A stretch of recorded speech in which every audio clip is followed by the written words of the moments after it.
बहुत स्वागत आपका। आप देख रहे हैं कहानी कुर्सी की। मैं हूं सौरभ, आपके साथ हर्षवर्धन त्रिपाठी जी, विजय त्रिवेदी जी, राहुल महाजन जी और समीर चौगांवकर जी हमारे साथ हैं।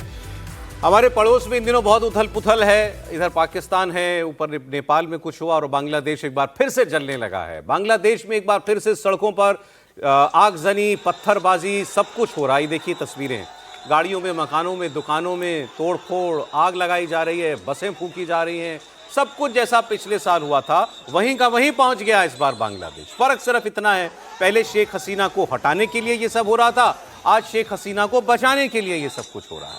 लेकिन तस्वीरें वैसी ही और गदर भी बिल्कुल पिछले साल जैसा ही। बस तारीख और साल बदल गया। पुलिस और प्रदर्शनकारी आमने सामने हैं और जंग जैसे हालात हैं। दरअसल मोहम्मद यूनुस की सरकार ने सेना को अब उतार दिया है शेख हसीना की पार्टी के कार्यकर्ताओं को, उन प्रदर्शनकारियों को रोकने के लिए, और उनको देखते ही गोली मारने के ऑर्डर भी दिए हैं कि अगर ये उपद्रवी ज़्यादा हंगामा करें या आगजनी करें तो गोली भी चलाएं। लेकिन प्रदर्शन अब भी नहीं थम रहा है। ढाका से लेकर चटगांव तक भारी हिंसा हो रही है। शेख हसीना के समर्थक बहुत गुस्से में हैं क्योंकि वहाँ के इस so called international crime tribunal ने शेख हसीना को मृत्यु दंड की सजा दी है। अगस्त 2024 के अंदर जो वहां पर प्रदर्शन हुए थे, उसके बाद शेख हसीना को भारत भाग करके आना पड़ा था और उसके बाद वहां पर एक ये अदालत बनाई गई और उन पर ह्यूमन राइट्स, मानवाधिकारों के खिलाफ हिंसा अपराध करने का आरोप जो है, अगेंस्ट ह्यूमैनिटी जो है अपराध करने का आरोप सिद्ध हुआ है और उनको मृत्युदंड की सजा दे दी गई। अब जैसे ये सजा का ऐलान हुआ वैसे ही बांग्लादेश की सरकार ने भारत सरकार को चिट्ठी भी लिख दी और कहा कि शेख हसीना आपके यहाँ है, वो हमारी दोषी है, हमारी मुजरिम है और उसको आप हमारे सुपुर्द कीजिए क्योंकि हमारी और आपकी प्रत्यर्पण संधि भी है। ये चिट्ठी उन्होंने भेजी है। ठीक बात है, बांग्लादेश की और भारत की प्रत्यर्पण संधि है।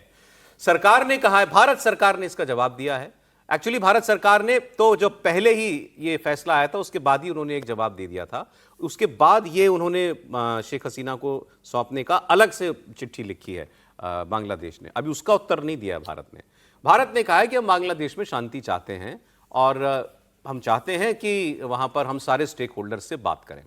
अब इसमें एक टेक्निकल बात है। सवाल यह कि भारत क्या शेख हसीना को बांग्लादेश के सुपुर्द करने के लिए बाध्य है क्योंकि हमारी एक्स्ट्राडिशन ट्रीटी है उसके साथ, हमारी उसके साथ प्रत्यर्पण संधि जरूर है, लेकिन भारत के सामने शेख हसीना को बांग्लादेश भेजने की कोई मजबूरी नहीं है क्योंकि उसी ट्रीटी में ऐसे क्लॉजेज हैं जिसके तहत भारत शेख हसीना को सौंपने से मना कर सकता है। पूर्व राजनयिक हैं पिनाक चक्रवर्ती, वो बता रहे हैं कि एक्स्ट्रेडिशन ट्रीटी के बावजूद क्यों शेख हसीना भारत में रह सकती हैं और भारत बांग्लादेश की इस रिक्वेस्ट को डिनाई कर सकता है। जरूरी नहीं बांग्लादेश गवर्नमेंट बांग्लादेश की सरकार जो कि अंतरिम सरकार है और कई लोग इसे असंवैधानिक मानते हैं, अगर वो भारत सरकार से प्रत्यर्पण की अपील औपचारिक तौर से कर रहे हैं क्योंकि दोनों देशों के बीच प्रत्यर्पण संधि है, लेकिन इस ट्रीटी में कई अपवाद भी हैं जैसे राजनीतिक अपराध या राजनीति से प्रेरित आरोप लगाए गए हों और सबको पता है कि शेख हसीना पर लगे आरोप राजनीति से प्रेरित हैं और फैसला भी बदले का हिस्सा लगता है। ये हमारी जो ट्रीटी हुई थी इनके साथ वो 2013 में हुई थी, फिर 2016 में उसमें एक अमेंडमेंट भी हुआ था। अब इसमें जो क्लॉज है, क्यों हम, अगर भारत ना भेजना चाहे, सरकार क्या सोच रही होगी हम नहीं कह सकते, लेकिन अगर भारत को नहीं भेजना है शेख हसीना को तो उसमें क्या क्लॉजेज हैं। दरअसल एक देश दूसरे देश के प्रत्यर्पण प्रस्ताव को मानने को तब बाध्य होता है जब उसके यहां भी वही अपराध दंडनीय हो। मतलब जो अपराध उनके यहां पर माना गया इनके ऊपर, हमारे यहां पर अभी अगर उस अपराध की कोई वही सजा है तो हमको उसको भेजना पड़ेगा। लेकिन अगर अपराध राजनीतिक हो या राजनीति से प्रेरित आरोप लगाए गए हों तो प्रत्यर्पण से मना किया जा सकता है। तो ये एक वजह है जिससे भारत जो है ये कह के इनकार कर सकता है कि बहुत सारी बातें हैं कि आनंद, एक आपने एक गैर चुनी हुई सरकार ने ये कोर्ट बनाया और उसके अंदर 1.5 साल में आपने सारे मामलों की सुनवाई भी कर डाली और शेख हसीना को दोषी भी मान लिया। तो अब आप, तो ये जांच जो है फेयर भारत अगर ना माने तो नहीं भेजेगा। सर बहुत सारी चीज़ें हैं इसमें, आपने बहुत से अच्छे से सारी बातों का जिक्र किया। एक तो ये है कि कोई इमीडिएट हरी नहीं है कि आपने कल जब भेजा, डिमांड किया है और आप उस पर तुरंत रिएक्ट करें। पहले तो वो भारत सरकार ही कह सकती है कि आप इस पर थोड़ा डिटेल में इस पर बात करें कि क्या कारण है, क्या वजह है, क्यों करना है।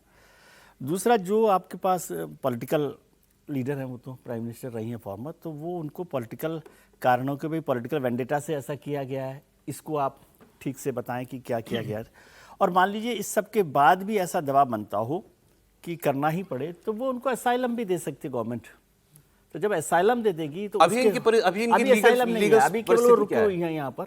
अच्छा, हाँ, उस तरह से असाइलम उनको नहीं दिया गया सरकारी तौर पर। तो यदि भारत सरकार चाहेगी, उसकी जरूरत पड़ेगी, तो वो भी हो सकता है। भारत सरकार तो किसी सूरत में इनको वहां वापस नहीं भेजना चाहेगी ना, क्योंकि शेख हसीना के साथ भारत सरकार के जो संबंध है और भारत के रिश्ते, सरकार की बात नहीं है, भारत के साथ जो रिश्ते रहे हैं शेख हसीना के, मुझे नहीं लगता कि भारत उनको भेजने वाला है। ठीक, आप कुछ कह रहे देखिए, भारत जो है वो ये कहेगा कि हमें एज दो नेशंस के तौर पर हमें आपस में बैठ के इस पर बात करनी चाहिए, जो डिप्लोमेटिक वे होता है। और दूसरा, देखिए, इंडियन एक्सट्रेडिशन एक्ट 1962 है, उसके अंतर्गत सेक्शन 29 ये कहता है, जो आपने बात कही, कि अगर पॉलिटिकली मोटिवेटेड लगता है भारत को ये, तो वो मना कर सकता है साफ तौर पर, ये उस एक्ट का पार्ट है। और दूसरा, अगर उन्हें ये लगता है कि जस्टिस नहीं हुआ है, तो भी वो मना कर सकता है। हमारे पास ग्राउंड्स हैं मना हमारे पास ग्राउंड्स हैं, और हमारे एक्ट में जो इंडियन एक्सट्रेडिशन एक्ट 1962 लेकिन फिर पाकिस्तान बिल बिलाएगा, फिर भारत के खिलाफ कुछ ना कुछ बोलेगा। देखिए, हमारा पड़ोसी है बांग्लादेश। नहीं, बांग्लादेश, बांग्लादेश जो है हमारा पड़ोसी है, ये बात तो कोई मतलब मिटा नहीं सकता है, और उसके साथ अच्छे रिश्ते हम चाहेंगे, ये भी बात है। लेकिन इस मामले में भारत जो है वो ये सारे क्लॉजेस को आगे रख सकता है, और ये भी कह सकता है कि हमें बैठ के बात करनी पड़ेगी, जो कि कभी तक शेख हसीना बहुत लंबा चल सकता है। पार्टी की तरफ से भी वहां पर पिटीशन की जा सकती है, उस पर क्या हियरिंग होती है, बहुत सारी चीजें। सर, वो तो उनके पार्टी के लोग तो सड़कों पर उतर आए, वो तस्वीरें दिखाते नहीं है लगातार, जो वो आगजनी वहां हो रही है। लीगल ऑप्शंस को भी वो लीगल ऑप्शन इसलिए कम है क्योंकि अब शेख हसीना खुद को जाना पड़ेगा। अगर सुप्रीम कोर्ट जाना है तो उसको खुद को ये इसमें क्लॉज लगा दिया है, जा नहीं सकती वहां पर। ये इसमें देखिए, ये भी क्या है शरारत, क्लॉज लगा दिया कि शेख आप किसी भी फैसले के खिलाफ ऊपरी अदालत में अपील करेंगे ना, तो ये अपने सुप्रीम कोर्ट में इसके खिलाफ अपील कर सकती हैं, ये और होम मिनिस्टर दोनों, पुराने होम मिनिस्टर जो भारत में। लेकिन उसके लिए इनको फिजिकली बांग्लादेश जाना पड़ेगा, तो संभव नहीं है शेख हसीना के अरे लिए। मार डालेंगे इनको लोग, बिल्कुल अरेस्ट कर लेंगे, एयरपोर्ट पे उतरते अरेस्ट कर लेंगे। तो अब शेख हसीना के लिए बांग्लादेश जाना संभव नहीं है। अब एक ही चांस बचा है कि अवामी लीग सड़कों पर उतरे, प्रदर्शन करे, किसी भी तरीके से चुनाव लड़े, जो बैन लगा हुआ है, नई पार्टी बनाए, नया नेतृत्व खड़ा करे, चुनाव लड़े, और सत्ता पर आने के बाद जो इस तरीके इस पूरे मामले को खत्म किया जाए। फिलहाल इसके अलावा कोई विकल्प शेख हसीना के पास बचा नहीं है। अवामी लीग के पास चुनाव लड़ने के अलावा कोई विकल्प नहीं है, नई पार्टी बनाकर। अब आपको ये भी बता दूं सर, इसी से जुड़ा एक अपडेट है, फिर मैं आ जाता हूं। शेख हसीना को फांसी की सजा क्यों दी गई? एक्चुअली शेख हसीना के पिता मुजीबुर रहमान ये बांग्लादेश के हीरो हैं, बंगबंधु कहा जाता था उन्हें। वो ना होते तो बांग्लादेश पाकिस्तान से आजाद नहीं हो पाता। बांग्लादेश के अलग होने की टीस आज भी आतंकिस्तान मतलब पाकिस्तान को है, और यही वजह है कि शेख हसीना को पहले इस्लामिक कट्टरपंथियों के आंदोलन के जरिए देश से भागने को मजबूर करना किया गया, और अब उनके परिवार की हर निशानी बांग्लादेश से मिटाई जा रही है। अरे ये लोग प्रदर्शनकारी जो थे, उनकी पार्टी के नहीं, दूसरे वाले, ये कल शेख मुजीब के पैतृक घर के बाहर पहुंच गए बुलडोजर लेकर के। मतलब उनके पिता से जुड़े, शेख मुजीब से जुड़े सारे प्रतीक की हटा देना चाहते हैं, सारी निशानियां मिटा देना चाहते हैं, और ये सब साजिश पाकिस्तान की है कि बांग्लादेश की ही अब जो नई जनरेशन है, उसी को, आने वाली पुश्तों को ये याद ही ना रहे कि पाकिस्तान ने क्या क्या अत्याचार किए थे, कैसे आजादी मिली थी बांग्लादेश को, कितनी लाखों महिलाओं के साथ तो बलात्कार किया था पाकिस्तान की फौज ने, हजारों लाखों लोग मार डाले थे। शेख मुजीब उसके नायक हैं। आज शेख मुजीब को विलन बना दिया जा रहा है। शेख मुजीब की मूर्ति लगी हुई है, उसको मूर्ति को गिरा करके तोड़ दिया जा रहा है। उनका घर गिराने के लिए बुलडोजर लेकर के ये लोग जो हैं वो चले गए हैं। ये सब पाकिस्तान कर रहा है। लेकिन मेरे लिए हैरानी की बात यह है कि क्या हो गया बांग्लादेश के लोगों को कि वो उस देश के चंगुल में एक बार फिर जा रहे हैं जिसने जेनोसाइड किया, उनकी मां बहनों की इज्जतें लूटी, जिसकी वजह से ये देश बना, और अब आप उसी देश, अब आप वो सारी अपनी फ्रीडम स्ट्रगल मिटा देना चाहते हो और उसी देश के प्रोपेगेंडा में आ रहे हो। वही जमाते इस्लामी, वही आईएसआई, वही एक्टिव हो गए एक बार फिर से पाकिस्तान के अंदर। त्रिपाठी जी, देखिए, सबसे पहले तो ये कि शेख हसीना अभी कहीं गई नहीं है, ये बार बार हम दोहरा रहे हैं और दोहराना ही पड़ेगा। भारत ने इस मसले पर जिस तरह की प्रतिक्रिया दी है अपने संसद से लेकर अंतर्राष्ट्रीय मंचों तक, बड़ी साफ सी बात है। जो बांग्लादेश में हुआ था वो साजिश के तहत शेख हसीना की सत्ता उखाड़ी गई, उनकी जान लेने की कोशिश की गई, वो जान बचाकर भागी हैं। जो नया एक एस्टेब्लिशमेंट कह लीजिए, केयर टेकर गवर्नमेंट कह लीजिए, वो जस्टिस देते हुए नहीं दिख रहे हैं।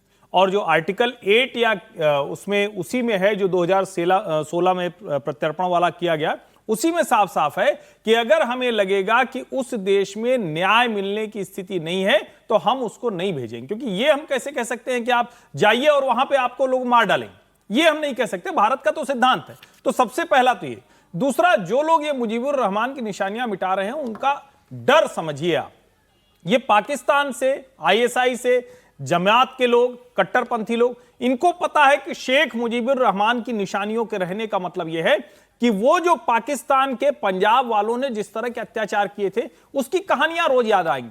उनको पता चलेगा कि बांग्लादेश आखिर क्यों बनना पड़ा। और बांग्लादेश और पाकिस्तान में दूर दूर तक कोई समानता नहीं, एकदम कोई समानता नहीं है। इस बात को वो बार बार पता चलता रहेगा। इसीलिए उन मूर्तियों को तोड़े, और वो तो मतलब बहुत ही घृणास्पद कार्य किया था जिस वक्त उन्होंने मूर्तियां तोड़ी थी और जाने क्या क्या कर दिया था। मुझे लगता है कि जो अभी बांग्लादेश की पार्टी है वो वहां रिएक्ट करेगी, रिवोल्ट करेगी और आपको रेवोल्यूशन फिर से होता हुआ दिखेगा। और यंगस्टर जो हैं बांग्लादेश के, उनको शेख याद हसीना रखना चाहिए। इस मौजूदा सरकार के खिलाफ एक और रिवोल्ट होगा। बिल्कुल यंगस्टर्स को याद रखना चाहिए 1971 में जो ढाका यूनिवर्सिटी में मैसेकर किया था पाकिस्तान, फौज ने घुस के मार डाला था, सारे स्टूडेंट, सारे टीचर्स को मार दिया। अजीब बात है। अपना अपना इतिहास तो याद रखो। खैर, पाकिस्तान दूसरे देशों में तो जो भी कराना चाहे वो कोशिश करता रहता है, अपने देश में भी ये साजिशें रचता रहता है। अब ये बात अलग है कि खुद वो इसी आग में जल भी रहा है। अब आसिम मुनीर को ताहयात, मतलब जब तक जीवित है तब तक ताकत देने वाला फैसला करना भारी पड़ गया है। सुप्रीम कोर्ट और हाई कोर्ट के जज इस्तीफा दे रहे हैं, विरोध कर रहे हैं, वकीलों ने मोर्चा संभाल लिया है, वो सड़कों पर उतर आए हैं। और याद रखिए, मुझे साल ठीक से याद नहीं है, परवेज मुशर्रफ भी इतना ही ताकतवर डिक्टेटर था, आर्मी का चीफ, उसके बाद 9 साल 10 साल फिर राष्ट्रपति बना था। उसने भी जुडिशरी के खिलाफ ही फैसला किया था। उस वक्त के इफ्तिखार चौधरी चीफ जस्टिस थे, उसको इफ्तिखार चौधरी को हटाने की उसने कोशिश की थी। सारे वकीलों ने सड़कों पे उतरकर पूरा पाकिस्तान जाम कर दिया था, भागना पड़ा था। उसके बाद वहीं से डाउनफॉल शुरू हो गया था उसका, मुशर्रफ का। और आज फिर वही दिखाई दे रहा है, वकील सड़कों पर हैं, क्योंकि ये सारा हमला जुडिशरी पर है। जुडिशरी को बिल्कुल इन्होंने तो, सरकार जुडिशरी चलाएगी एक तरीके से। और इमरान खान ने भी अपनी पार्टी के लोगों को कह दिया कि यही मौका है, फिर से सड़कों पे आओ। मुनीर को जो ताकत दी गई है वो पाकिस्तान के संविधान के साथ दरअसल एक बहुत ही क्रूर मजाक है। मुनीर अब जिंदगी भर वर्दी में रहेगा, पर जब तक अभी 5 साल तो कम से कम जब तक वो CDF रहेगा, उसके पास परमाणु बटन भी रहेगा। अब उसे ना राष्ट्रपति हटा सकता है, ना उसको राष्ट्रपति जो है वो हटा पाएंगे, और ना ही उसको बिना पार्लियामेंट के मंजूरी के उसको हटाया जा सकता है। मतलब मुनीर को पूरी ताकत है और पाकिस्तान इस आग में जल रहा है। अब आप सुनिए जरा। अच्छा हाँ, एक बात इंपॉर्टेंट, मुनीर ने जॉर्डन के राजा के सामने, जॉर्डन के राजा पाकिस्तान गए हैं, खूब शेखी बघारी। क्या कहा उसने? अरे उसने कहा कि पाकिस्तान का जो सैनिक है, मुसलमान सैनिक है, अरे वो तो मिट्टी भी फेंक दे तो मिसाइल बन जाती है। फिर उसने कहा कि हम अल्लाह की फौज हैं। ये वो सारी बातें उनको इंप्रेस करने के लिए कर रहा था, जॉर्डन के राजा को। जॉर्डन के राजा को क्यों आप कहेंगे? क्योंकि जॉर्डन के राजा को माना जाता है कि ये प्रॉफिट मोहम्मद साहब के डायरेक्ट डिसेंडेंट हैं, मतलब लीनेज वहाँ से, उनकी ब्लड लाइन जो है वहाँ से आ रही है। लेकिन हम अल्लाह की फौज हैं। वो ये चाहता है कि मुस्लिम दुनिया में पाकिस्तान का जलवा हो, और पाकिस्तान मतलब उसका जो पहलवान माना जाए, ताकतवर देश सेना वाला, वो पाकिस्तान माना जाए। लेकिन जो विरोध हो रहा है उनकी बात सुनिए। अब कोई अदालत ऐसी नहीं है जो तुम्हें इंसाफ दे सके। तो हम इंसाफ के लिए खड़े हैं, हम अदलिया की आज़ादी के लिए खड़े हैं, क्योंकि अदलिया की आज़ादी में आम पाकिस्तानियों की आज़ादी है। जिसके पास बड़ा ओहदा है, जिसके पास दौलत है, उसको अदलिया की ज़रूरत नहीं है। वो ओहदे और दौलत की बुनियाद पर अपनी ख्वाहिशात की तकमील करता है। अदलिया की ज़रूरत गरीब को है, अदलिया की ज़रूरत हमारे नाबीना भाइयों को है, अदलिया की ज़रूरत आपको है, अदलिया की ज़रूरत मुझे है। हम अपने हुकूक के लिए लड़ेंगे। 27वीं आईनी तरमीम हम सब के हुकूक पर एक डाका है। इलेक्शन को लूटा गया, उस फ्रॉड को छुपाने की कोशिश है। आपकी राय को, आपके वोट को हमेशा के लिए दफन करने की कोशिश है। तो हम अब चुप नहीं बैठेंगे, हम लड़ेंगे, हम सड़कों पे लड़ेंगे, हम पार्लियामान में लड़ेंगे। सर आपको लगता है ये जो हम मुशर्रफ और उस वक्त जुडिशरी के साथ टकराव के बाद उसका डाउनफॉल हुआ था, वैसा कोई मोमेंट देख रहे हैं या नहीं? बिल्कुल वैसा ही है। मुझे याद आ रहा है क्योंकि मैं जनरल इफ्तिकार वो जस्टिस जो थे सीजेआई जनरल इफ्तिकार चौधरी साहब से मिला था, उनको नज़रबंद कर दिया गया था। अच्छा उनके घर पर मैं किसी व्यवस्था से मिलने चला गया था। अच्छा। उनके साथ बातचीत हुई थी, वो इंटरव्यू मतलब एक तरह से इस्लामाबाद में? इस्लामाबाद में। अच्छा। और ये उसी समय की बात है और परवेज को उसी वजह से इतनी नाराज़गी झेलनी पड़ी कि छोड़ना पड़ा और ये भी वहाँ पर ही पहुँच रहा है, इसलिए मुझे वो याद आ रहा। हालांकि मुझे लगा आपकी ग्रामर तो ठीक है, आपने बोला कि वो पाकिस्तान की मिट्टी में ताकत है जो मिसाइल बनाए, मुझे लगा कि ये बोल रहे हैं वहाँ तो मिसाइल ही मिट्टी हो जाती है। नहीं, वो जॉर्डन के राजा के सामने थोड़ा बताना था कि मुसलमान मुसलमान करना, हम की मुसलमान आर्मी है हमारी, वैसे ही ये बताना मुसलमान था। को लेकर उसको इस्लाम को लेकर उनकी ज़्यादा ताकत है, लेकिन ये एक खतरनाक मोड़ पर पहुंच रहे हैं। और हम पहले दिन से बात ये कह रहा हूँ कि केवल संविधान में जगह कागज़ पर लिख देने से कि भाई आप ताहयात ताज के साथ रहेंगे, वो नहीं चलता है। जो कौमें हैं ना, वो भी एक लड़ाई लड़ती हिंदुस्तान में हैं हुआ ना, और इंदिरा उसके गांधी ने साथ किया था संविधान में चेंज, तो वो भी कौन सा भुगतना हो पड़ा गया उसको तुरंत। सारी दुनिया भर में, पाकिस्तान में भी ऐसा बहुत बार हुआ है कि उसको हो सकता है और यही उनके लिए ऐसा। देखिए उसने बोला क्या, मैं मुनीर के एग्जैक्ट शब्द आपको बताता हूं। उसने कहा जॉर्डन के राजा के सामने कि उसने ऑपरेशन सिंदूर का भी जो है वो जिक्र किया और उसने कहा कि अल्लाह ने भारत के खिलाफ जंग में पाकिस्तान को जो है वो कामयाबी दी। और फिर कहा कि जब मुसलमान अल्लाह पर भरोसा करता है तो अल्लाह दुश्मन पर फेंकी गई मिट्टी को भी मिसाइल बना देता है और मैं तो अपना फ़र्ज़ अल्लाह के हुक्म के मुताबिक ही निभाता हूँ। ये आसिम मुनीर ने बातें बताई हैं। ये नहीं बताया कि मेरे 13 एयरबेस पे आकर के ब्रह्मोस मिसाइल गिर गई थी, उस वक्त क्या हुआ। कोई बंद करके नहीं रहते हैं जॉर्डन वालों को भी पता होगा। लेकिन इधर वहां उधर वो शेखी बगार रहा है, इधर क्या हो रहा है? ऑपरेशन सिंदूर में धूल चाटने वाला मुनीर मिट्टी से मिसाइल बनाने की डींगे हाँक रहा है, लेकिन भारत के आर्मी चीफ का बयान भी उसने सुन लिया होगा। भारत के आर्मी चीफ ने मुनीर की इस फेल्ड आर्मी के लिए क्या क्या कहा। पाकिस्तान के लिए अगला लेसन तैयार है। हमारे army chief general Upendra Dwivedi ने कहा कि ऑपरेशन सिंदूर 1.0 ये तो ट्रेलर था। उन्होंने कहा 88 मिनट का 88 घंटे का ट्रेलर दिखाया था हमने इनको, और पाकिस्तान अगर हमें फिर से मौका देगा तो हम उसे फिर सबक सिखाएंगे और हम इस बार पूरी फिल्म रिलीज करेंगे। इधर इंडियन आर्मी के शौर्य से जुड़ी एक रिपोर्ट भी आई है जिसमें कहा गया है कि इस साल अब तक भारतीय सेना के जवानों ने 225 पाकिस्तानी ड्रोन्स को न्यूट्रलाइज किया। ये बीएसएफ ने किया है। बीएसएफ के सीनियर ऑफिशियल के हवाले से ये बताया गया है कि ये ड्रोन्स के जरिए हथियार और ड्रग्स की सप्लाई करते थे। ऐसे 225 ड्रोन्स जो हैं वो मार गिराए गए। आर्मी चीफ की बात आप सुनिए। 1.0 तो देखिए, मैं तो ये कहना चाहूंगा कि मूवी शुरू भी नहीं हुई थी, सिर्फ एक ट्रेलर दिखाया गया था और ट्रेलर के बाद 88 घंटे में वो ट्रेलर खत्म हो गया था। तो आगे आने वाले हालात कैसे होंगे, ये इसके बारे में हम पूरी तैयारी करके बैठे हुए हैं और अगर कोई ऐसा हमें मौका देता है पाकिस्तान, तो हम उसको भरपूर एक शिक्षा प्रदान करना चाहेंगे उसको कि कैसे एक जिम्मेवार नेशन को अपने पड़ोसियों से बिहेव करना चाहिए। लड़ाई कितने दिन चलेगी ये आज हम नहीं बता सकते हैं। हमने तो लड़ाई तकरीबन मान लीजिए 88 घंटे में की, कल कोई 4 महीने भी चल सकती, 4 साल चल सकती है। इस चीज को मद्देनजर रखते हुए क्या हमारे पास साजो सामान है उस लड़ाई को लड़ने के लिए, क्या उसके लिए शस्त्र हैं? अगर नहीं है तो उसकी हमें तैयारी करनी पड़ेगी। हमें यह देखना पड़ेगा कि हमें 4 साल की लड़ाई तक के लिए भी तैयारी करके रखनी पड़ेगी। जो इंटीग्रेशन बोलते हैं, इंटीग्रेशन का यह मतलब है कि चाहे army, navy, air force, CAPF, cyber, space कोई भी हो, उसका इंटीग्रेशन हम जितना जल्दी करें। आर्मी चीफ कह रहे हैं अभी 88 घंटे का ट्रेलर दिखाया था, ये फिर कुछ हरकत करेगा तो पूरी फिल्म दिखा देंगे इसको आगे। लेकिन जो उन्होंने कहा हर्षवर्धन जी वो बड़ा इंपॉर्टेंट है। उन्होंने पूछा कि भाई अगली जंग होगी, लोग पूछते हैं जंग कितने दिन की होगी। अभी 88 घंटे 4 दिन की हुई, 4 हफ्ते की हो सकती है, 4 महीने की हो सकती है। उन्होंने तो कहा 4 साल की भी हो सकती है। सवाल यह है कि क्या आप 4 साल की जंग लड़ने के लिए तैयार हैं? जब भारत का आर्मी चीफ खुद ये सवाल उठा रहा है तो इसका मतलब ही है कि हाँ हम तैयार हैं। क्या पाकिस्तान लड़ सकता है? पाकिस्तान 4 दिन के बाद कितने दिन लड़ पाता, इस पर ही कितनी रिपोर्टें छप चुकी हैं त्रिपाठी जी। नहीं देखिए, इसमें तो जरा सा संदेह नहीं है, ईश्वर करे युद्ध ना हो, लेकिन जिस तरह की नापाक हरकत ये एक आतंकवादी जाहिल मुल्क करता रहता है तो उसमें आशंका हमेशा बनी रहती है। एक बात मैं बार बार कहता हूं और फिर से दोहरा रहा हूं, मुशर्रफ जैसी ताकत अभी असीम मुनीर की नहीं है। असीम मुनीर सरकमस्टेंशियल स्ट्रेंथ के साथ चल रहे हैं, यानी घटना ऐसी चल रही है, ट्रंप जैसा आदमी आ गया। अगर ट्रंप जैसा व्यक्ति नहीं होता जो अनप्रिडिक्टेबल है, अनस्टेबल है, उसको लगता है कि तुरंत अभी ये करना है तो अभी किसी को कर लो, इसलिए ये स्थिति नहीं बनती, नंबर एक। दूसरा, पाकिस्तान के भीतर ऐसा, ठीक है हम कह सकते हैं कि वहां कोई नेता नहीं होता, लेकिन फिर भी शहबाज जैसा नेता, बेनजीर भुट्टो जैसा नेता वहां होते रहे। अब शहबाज शरीफ जिस तरह का नेता है और नवाज शरीफ जिस तरह के नेता थे, जरा दोनों का फर्क समझिए। शहबाज शरीफ को लगता है कि बस चलता रहे किसी तरह से, तो वो उनसे ताकत हासिल है। परवेज मुशर्रफ ने ताकत हासिल की, खुद राष्ट्रपति बन गए। तो मुझे लगता है कि जब हम तुलना कर रहे हैं तो परवेज मुशर्रफ वो ज्यादा बड़ी ताकत है। परवेज मुशर्रफ ने सीधे भारत पर हमला बोल दिया था जो करगिल हुआ था, तो इन परिस्थितियों के लिहाज से वो ताकतवर ज्यादा था। मेरा इस पे क्या, मतलब मेरी जो, मुझे जो लॉजिक लगता है, क्यों मैं मानता हूं ये ताकतवर है।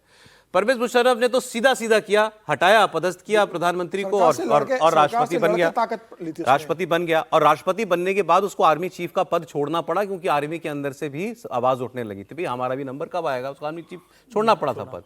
इस आदमी ने तो ये हाइब्रिड तरीका निकाला है ना, खुद को फील्ड मार्शल भी बनवा लिया, ताउम्र के लिए बनवा लिया, आर्मी चीफ, भाई ये में भी चेंज कर दिया, कॉन्स्टिट्यूशन बदल के सारी सेनाओं का मुखिया बन गया। ये तो मुशर्रफ ने भी नहीं किया था। इस लिहाज से बिल्कुल दुरुस्त बात है, लेकिन वहां तो राष्ट्रपति के तौर पर सारी शक्तियां उनके पास खुद ही निहित हो गई थी। तब तो उस वक्त आर्मी चीफ की ताकत बहुत कम थी।